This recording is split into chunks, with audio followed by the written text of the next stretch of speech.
ദൈവത്തിൻ്റെ അതിപരിശുദ്ധമായ നാമം വാഴ്ത്തപ്പെടുമാറാകട്ടെ. എല്ലാവർക്കും ഒരിക്കൽ കൂടെ കർത്താവായ യേശു ക്രിസ്തുവിൻ്റെ വിലയേറിയ നാമത്തിൽ സ്നേഹവന്ദനം അറിയിക്കുന്നു. അപ്പോസ്തലനായ പൗലോസ്ലീഹ എഫേസ്യർക്ക് എഴുതിയ ലേഖനം 2-ാമത്തെ അധ്യായം 5-ാം തിരുവചനം. കൃപയാലത്രേ നിങ്ങൾ രക്ഷിക്കപ്പെട്ടിരിക്കുന്നത്. പിതാവാം ദൈവം തനിക്ക് പ്രിയനായ തൻ്റെ ഏകജാതനിൽ രക്ഷ നമുക്ക് സൗജന്യമായി നൽകി.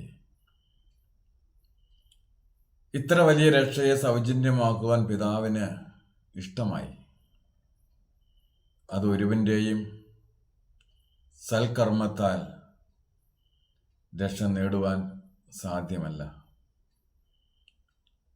അതുകൊണ്ട് അതിനെ സൗജന്യമായി പിതാവാൻ ദൈവം നമുക്ക് ദാനം ചെയ്തു. പിതാവ് തൻ്റെ പ്രിയനായവനെ മറുവിലയായി നൽകിയാണ് ഈ രക്ഷ നമുക്ക് സൗജന്യമായി നേടിത്തന്നത്. ഇത്ര വലിയ രക്ഷയെ മനുഷ്യനെ സൗജന്യമായി നൽകിയത്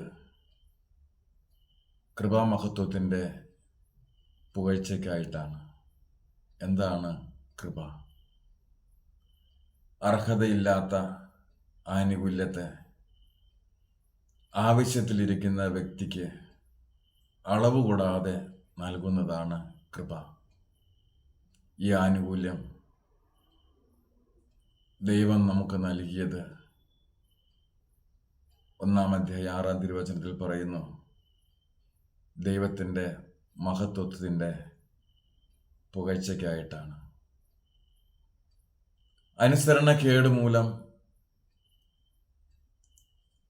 അല്ലെങ്കിൽ അനുസരണക്കേട് കാണിച്ച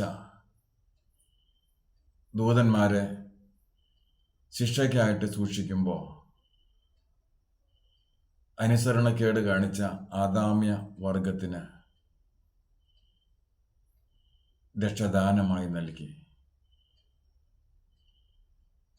പ്രിയപ്പെട്ടവരെ, ഈ ദാനമായി സൗജന്യമായി നൽകിയ ഈ രക്ഷയെ